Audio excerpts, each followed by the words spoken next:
Nothing will crush a real estate investor's spirit like landlord stress. The difference between being successful and miserable in managing properties is education. Welcome to Landlord University, where landlords learn. Landlord University is recorded from inside the RentPrep office, where Stephen White and Jeff Pearson share the lessons learned from working with some of the most successful landlords. Welcome to Landlord University Night School. I'm Jeff Pearson. I'm here with my co-host, Stephen White. Hello, Stephen. How are you doing this evening? Yeah, pretty good, Jeff. So got a topic here.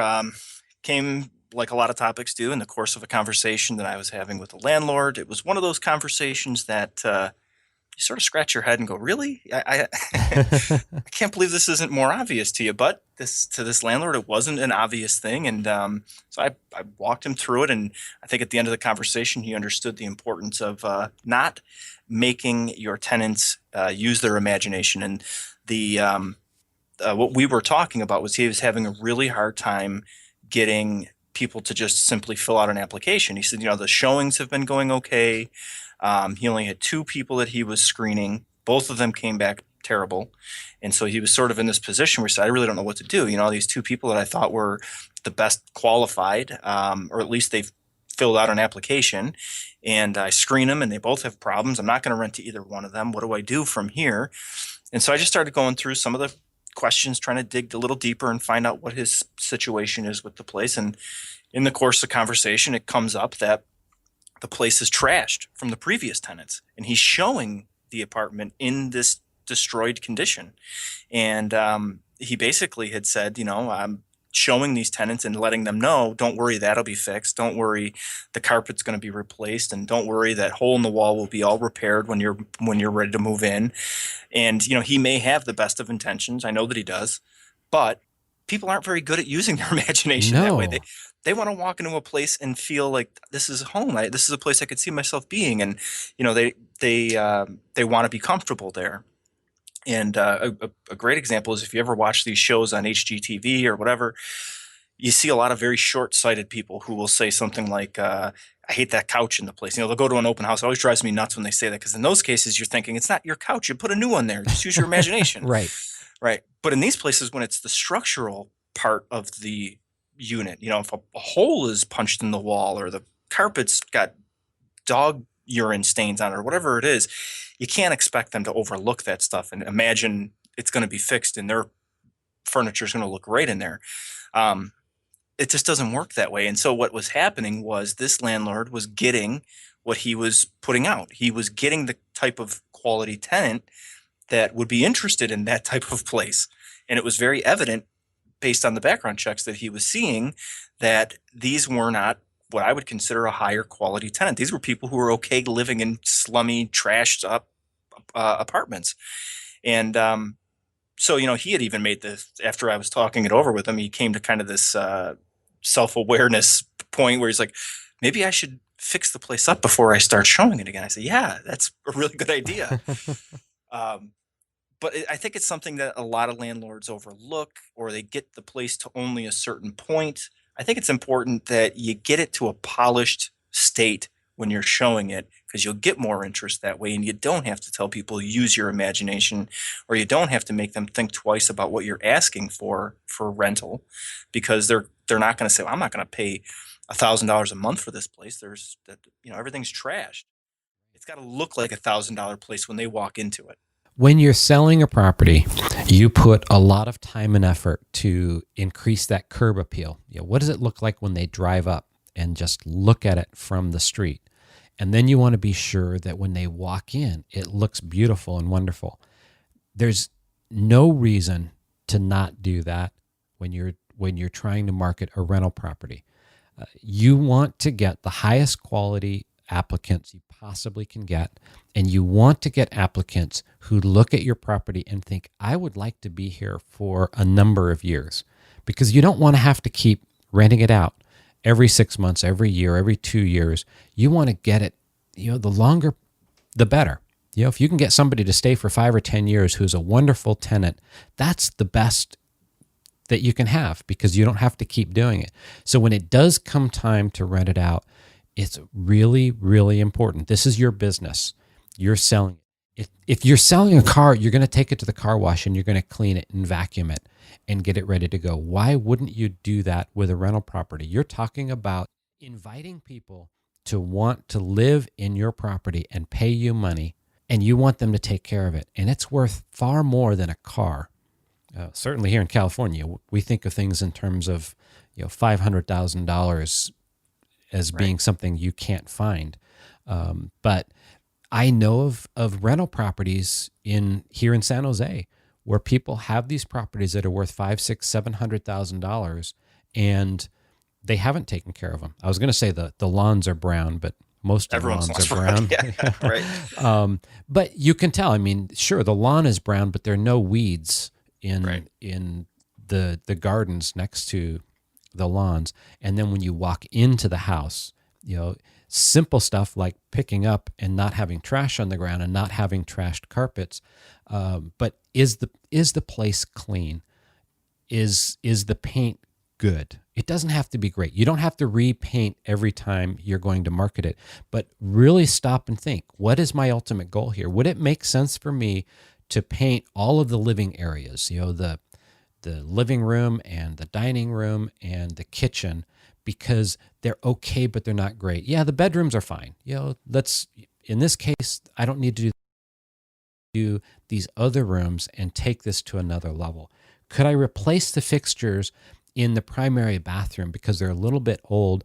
I can go to the local hardware store and spend about $400 and redo the fixtures in the bathroom, put a new medicine cabinet, new water faucets, and a new light. And all of a sudden that room looks like you've remodeled it, a little bit of paint. So for a couple $100, you can make a few select improvements in your property to really make it appeal to the people that you're bringing in. And you use those pictures in your marketing to bring that higher level of prospects through the door. And once you got them in the door, you have to present this well. It has to look good. It has to look like you care about the property, because they don't want to rent from a landlord who doesn't care. And he thought that he was doing a good thing by saying, I'm very handy. I could fix all this stuff. But, and I can understand where he's coming from, even from a certain point of view. This place was trashed, and he was looking to minimize the time for turnover to get a commitment, get somebody else that he knows is going to be renting in there, and he's going to do the work and have them in there by the first of the next month or whatever. Good plan, but you got to get into the psychology of a quality renter. They want a place that, like we just talked about, is done, it's finished, it's ready to rent, and they certainly don't want to walk into a place and think, I'm going to now be living in the place where these scumbags were living and these people who trashed the place. And, they start to relate themselves that, am I like that? No, I'm not like this at all. I don't want to be in this neighborhood. This is not where I want to be. So, I think for a landlord, a lot of times, that short-sightedness, you almost get panicked when you start to think about vacancies and turnovers. And the only thing that you're focusing on is getting a new person in there. But you really have to take a step back, look at it from the mile-high view, the big picture, and say, okay, I want a quality tenant. So what am I going to need to do for a good quality tenant? Well, I'm going to need good quality marketing. Part of that is good pictures. And in order for me to be able to take good pictures, I'm going to need a good palette to use. And this is just not going to work. I'm going to have to replace the carpet and throw a new coat of paint or replace this hole that's punched in the wall. Then I can start the process. Then I can get my good marketing pictures and start to show the place and get quality people in here. Because it works both ways. You get somebody who's not a quality person. They walk into a place that's too nice. Trust me, they know it's out of their league. Mm-hmm. I would rather take a month of vacancy and do all of the things that I need to do to make the property show well, so that I can attract that quality prospect, so that I can be reasonably assured that I'll have them in the property, not messing it up for the next 2, 3, 4, 5 years. I'd much rather do that than get it on the market right away, looking like the worst property on the street, and attract that low quality tenant, low quality prospect, which means that 6 months from now or a year from now, I'm going to be going through this again. I'm going to lose another half month to a month trying to rent it to the wrong person. Well, stop what you're doing.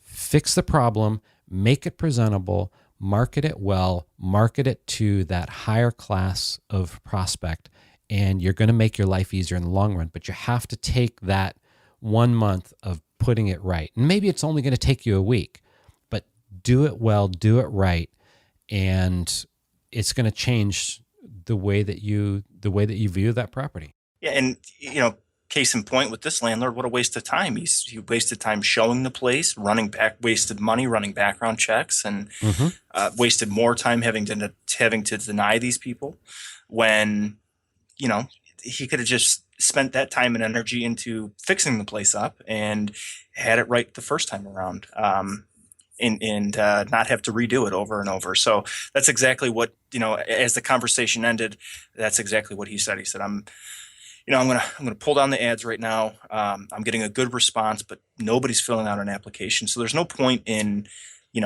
just shooting into the wind. You don't want to get a good response and tell them, well, wait, so wait until everything comes together and then fire all your guns at once. Then you want to go out there and hit the marketing and get that exposure and post on sites and put the sign out in front. Now you want people in there. So huge waste of time for him. He realized it, luckily. I think in the future, he's not going to be showing apartments that are destroyed. Seems like common sense, but again, it's sort of that boxer syndrome when you're in the ring and you're getting punched. You need that coach in the corner sometimes to tell you what to do, because you're punch drunk at that point, especially as a landlord dealing with a bad tenant, an eviction, a turnover. I kind of equate them to be the same way, just sort of punch drunk at that point. They just want a good quality tenant. They're not thinking of all the pieces of the puzzle, which need to be thought of, really. Right. You need to be conscious of all those things. You can't put, anything out of order. It needs to be one foot in front of the other. Mm-hmm. I think, when you think of it in terms of hard numbers, if you put a property on the market that's not ready to go, they've just moved out, the place is filthy, you haven't cleaned it, and you get 3 applicants that you submit for background checks, odds are you're going to be trying to figure out which of these 3 bad prospective tenants would be the best. Mm-hmm. The least worst. The least worst. Yeah. If you put the time and effort into fixing it up and having a nice, well-prepared property to market, and you put it out there, then the 3 that you're putting out for background checks, you're trying to figure out which is the best of these 3. I could rent to any one of these. Which one comes out best? And it puts you in a whole different position by just taking the time to do it right. Right. Exactly. Take good notes, landlords. Clean the place first. That's right. Well, great, Stephen. I think that wraps up another episode of Night School. I look forward to talking with you tomorrow evening. All right. Thanks, Jeff. Thanks for listening to Landlord University. And remember to visit rentprep.com/landlordu to see show notes and access free resources like forms and guides. And be sure to check out Jeff Pearson hosting his own hit podcast at thementorimpact.com.